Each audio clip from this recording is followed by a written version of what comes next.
BPSC TRE 3.0 के जितने भी कैंडिडेट हैं, चाहे वो पीआरटी के कैंडिडेट हों, 6 to 8 के हों, 9 to 10 और 11 to 12, ये वीडियो उनके लिए काफ़ी महत्वपूर्ण है। यदि आपको भी 9 मार्च 2025 को नियुक्ति पत्र दिया जाएगा तो आपके लिए वीडियो काफ़ी महत्वपूर्ण है। स्क्रीन पे आप देख पा रहे हैं कि शिक्षा विभाग के दिशा निर्देश हैं। विद्यालय योगदान के समय लगने वाले डॉक्यूमेंट्स को लेकर के यहाँ पे बात करेंगे। योगदान नहीं करने पर क्या पदस्थापन पत्र निरस्त कर दिया जाएगा, इसको लेकर के देखेंगे। नियुक्ति पत्र लेने के लिए कौन कौन से आपको डॉक्यूमेंट्स चाहिए, जब भी आपका प्रोविजनल यहाँ पे अगर बात करें नियुक्ति पत्र जो दिया जाएगा उसके संबंध में, ट्रेनिंग को लेकर के बात करेंगे, स्कूल अलॉटमेंट को लेकर के बात करेंगे, और सबसे महत्वपूर्ण चीज़ ये है कि वेतन आपका कब से मिलेगा उसको लेकर के यहाँ पे हम लोग बात करने वाले हैं। तो वीडियो काफ़ी महत्वपूर्ण है जितने भी कैंडिडेट टीआरई 3.0 वाले हैं। चलिए एक बार यहाँ पे देखते हैं कि विद्यालय योगदान के समय कौन कौन से आपको डॉक्यूमेंट्स चाहिए। यानी कि जैसे आपकी अभी नियुक्ति पत्र मिलेगी 9 मार्च को, उसके बाद आपको ट्रेनिंग दिया जाएगा और ट्रेनिंग के दौरान ही जो यहाँ पे अगर देखा जाए तो आपको यहाँ पे विद्यालय में योगदान करा दिया जाएगा कहीं ना कहीं। जब आप विद्यालय में योगदान करने जाएंगे तो क्या क्या चीज़ें आपको चाहिए। स्क्रीन पे आप देख पा रहे हैं कि विद्यालय योगदान हेतु आवश्यक यहाँ पे कागजात। सबसे पहले यहाँ पे देखेंगे कि बीपीएससी का आपका एडमिट कार्ड होना चाहिए, जिसपे अगर बात करें हम लोग बीपीएससी का वाटरमार्क लगा होगा। काउंसलिंग सह उन्मुखीकरण, यानी कि जब आपका काउंसलिंग कराया गया था तो उस टाइम पे एक लेटर आपको दिया गया था, वो चाहिए। द्वितीय औपबंधिक नियुक्ति पत्र, यानी कि यहाँ पे अगर बात करें ज्वाइनिंग लेटर को बात की जा रही है। उसके बाद यहाँ पे देखेंगे कि अंतिम नियुक्ति पत्र, ये हम लोग विद्यालय में योगदान को लेकर के बात कर रहे हैं, न कि औपबंधिक नियुक्ति पत्र मिलेगा जो प्रोविजनल, उसके लिए नहीं बात कर रहे हैं, उसके लिए भी हम लोग बात करेंगे। अंतिम नियुक्ति पत्र चाहिए आपके पास सभी शैक्षणिक प्रमाण पत्र की छाया प्रति, जिसके आधार पर आपकी नियुक्ति की गई है। जैसे आप काउंसलिंग में लेकर के गए थे उसी प्रकार से चीज़ें आपकी होनी चाहिए इस बार भी, यानी कि जब भी आप विद्यालय में योगदान करेंगे। शैक्षणिक प्रमाण पत्र की छाया प्रति। उसके बाद 7वें नंबर पे आप देखेंगे कि पात्रता परीक्षा, यानी कि जैसे आपका सी टेट हो गया, उसके बाद यहाँ पे बात करें यस टेट हो गया, ठीक है, बी टेट हो गया। तो ऐसे यानी कि जो आपकी पात्रता परीक्षा उत्तीर्ण प्रमाण पत्र की छाया प्रति, साथ ही साथ यहाँ पे अगर आप देखेंगे तो आपको दिया गया है कि फ़ोटो की बात करिए तो 3 आपके पास फ़ोटो होनी चाहिए कम से कम, लेकिन आप अपने जो है पास जितना मन करे आप अपने पास रख सकते हैं। आधार कार्ड की अगर बात करें तो आधार कार्ड की छाया प्रति, और अगर यहाँ पे अगर पैन कार्ड है तो पैन कार्ड भी अपने पास रखिएगा आईडी के रूप में, ठीक है। उसके बाद यहाँ पे देखेंगे तो दिया गया है कि पूर्व से नियोजित शिक्षक हैं तो सच में, ठीक है, प्राधिकार से निर्गत अनापत्ति प्रमाण पत्र, संबंधित विद्यालय से विरमण पत्र एवं विद्यालय प्रधान से बकाया आरोप आदि लंबित नहीं रहने संबंधी प्रमाण पत्र, ठीक है। तो जो पूर्व से नियोजित है उनके लिए बात की गई है। देखिए यहाँ पे उपरोक्त सभी कागजात की 3, ठीक है, प्रति 100 अभिप्रमाणित अलग अलग फाइलें होंगी। यानी कि आपको जो है 3 फाइल आपको बनानी है और तीनों फाइलों में ये सभी डॉक्यूमेंट आपको रखने, जैसे आप काउंसलिंग के समय बना रहे थे उसी प्रकार से सेम यहाँ पे रखना है। जब भी आप विद्यालय में यहाँ पे योगदान देंगे उस टाइम पे आपको यहाँ पे रखना है, क्योंकि एक बीआरसी में जाएगा, एक विद्यालय में यानी कि हेडमास्टर के पास रहेगा, ठीक है। एक यहाँ पे जो है आपकी जो है समय समय पे जांच होती रहेगी, वो आपके पास रहनी चाहिए। 3 यहाँ पे बताया गया है कि 3 प्रति 100 अभिप्रमाणित अलग अलग जो है आपको फाइल यहाँ पे बनानी। ये तो आपको यहाँ पे विद्यालय योगदान को लेकर के हो गया। उसके बाद अगर यहाँ पे हम लोग बात करें कि योगदान नहीं करने पर पदस्थापन पत्र निरस्त को लेकर के बात करें, जैसे देखिए यहाँ पे अगर बात कर लें, जैसे टीआरई 1 और टीआरई 2.0 की भर्ती जो आपकी कराई गई थी उसमें कुछ महत्वपूर्ण अपडेट देखने को मिली थी इसको लेकर के कि योगदान जिन्होंने नहीं किया था उसको लेकर के नोटिस जारी किया। स्क्रीन पे आप देख पा रहे हैं कि योगदान नहीं करने वाले का पदस्थापन पत्र होगा निरस्त। यानी कि अगर आप विद्यालय में योगदान नहीं करते हैं तो आपका यहाँ पे पदस्थापन पत्र जो है वो निरस्त कर दिया जाएगा। अब बहुत सारे कैंडिडेट का ये भी कमेंट आ रहा था कि क्या हम अगर 9 तारीख को नियुक्ति पत्र लेने जा रहे नहीं ले जाएंगे तो क्या हमें बाद में मिल जाएगा। तो यहीं पे चीज़ें आपको समझ में आ जाएंगी। देखिए यहाँ पे दिया गया है कि पटना जिला के लिए बीपीएससी के माध्यम से दूसरे चरण, यानी कि हम टीआरई 2.0 की भर्ती की बात कर रहे हैं, ठीक है, तो ध्यान दीजिएगा। चयनित वैसे शिक्षक जिन्होंने अब तक जो है पदस्थापित स्कूल में योगदान नहीं दिया है, साथ ही औपबंधिक नियुक्ति पत्र नहीं लिया है, ठीक है। और अब वैसे शिक्षक, देखिए यहाँ पर दिया गया कि वैसे शिक्षकों को 19 जनवरी तक हर हाल में पदस्थापित विद्यालयों में योगदान देने और औपबंधिक नियुक्ति पत्र लेना है, यानी कि लेना है। और ऐसा नहीं करने वाले नवनियुक्त शिक्षकों को समझा जाएगा कि वे स्कूल में पढ़ाने की जो है वो इच्छुक नहीं है। यानी कि देखिए अगर आप 9 को नहीं ले पाते हैं तो आपको बाद में तो मिल ही जाएगा, लेकिन आप 100% यहाँ पे जो है कोशिश करिएगा कि जो है आपको जिस दिन दिया जाए उसी दिन आकर के आप ज़रूर ले लीजिए, ठीक है।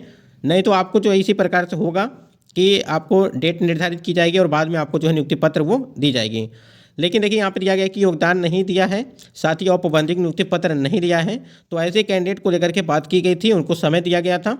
अब टीआरई 3.0 की भर्ती में समय देंगे कि नहीं देंगे, ये बात की बात है। लेकिन आपको जो है जिस तारीख को यानी कि 9 तारीख को आपका नियुक्ति पत्र मिलेगा तो आपको ज़रूर वहाँ पे पहुँच करके वहाँ पे आपको ले लेना है, अन्यथा जो है हो सकता है कि बाद में कुछ दिक्कत हो जाए तो बहुत बड़ी प्रॉब्लम आपको आ सकती है। तो वही चीज़ बताया गया है कि अगर ऐसा यानी कि 19 तारीख तक दिया गया था समय, अगर आप उसमें नहीं योगदान दिए या नियुक्ति पत्र नहीं दिए थे तो ये समझा जाएगा विभाग की तरफ से कि आप इच्छुक नहीं हैं। जिला शिक्षा पदाधिकारी अमित कुमार ने बताया कि दूसरे चरण में चयनित वैसे शिक्षकों का जिन्हें पदस्थापित स्कूल में योगदान नहीं दिया गया है या फिर औपबंधिक नियुक्ति पत्र नहीं प्राप्त है, वे निर्धारित समय पर स्कूल में योगदान नहीं देना सुनिश्चित करें। ठीक है, स्कूल में योगदान देना सुनिश्चित करें। उन्होंने बताया कि यदि कोई शिक्षक निर्धारित अवधि में उपस्थित नहीं होते हैं, जैसे यहाँ पे आप देख पा रहे हैं उपस्थित नहीं होते हैं, तो ऐसे शिक्षकों का जो है औपबंधिक नियुक्ति पत्र वो यहाँ पे निरस्त कर दिया जाएगा। ठीक है, एवं विद्यालय का पदस्थापन पत्र वो निरस्त कर दिया जाएगा। तो आपको ये दिखाने का सिर्फ इतना ही मतलब था कि जितने भी कैंडिडेट सोच रहे हैं कि हम 9 तारीख को नहीं पहुँच पाएंगे, मतलब नहीं जाएंगे, बाद में ले लेंगे, तो ये गलती न करिएगा। और देखिए आपको समय दिया जा सकता है कि आपको बाद में आप अपना ले सकते हैं, लेकिन 9 को जाएंगे तो अच्छा रहेगा, यानी कि जिस दिन आपको नियुक्ति पत्र का वितरण किया जाएगा उसी दिन आपको जाना है।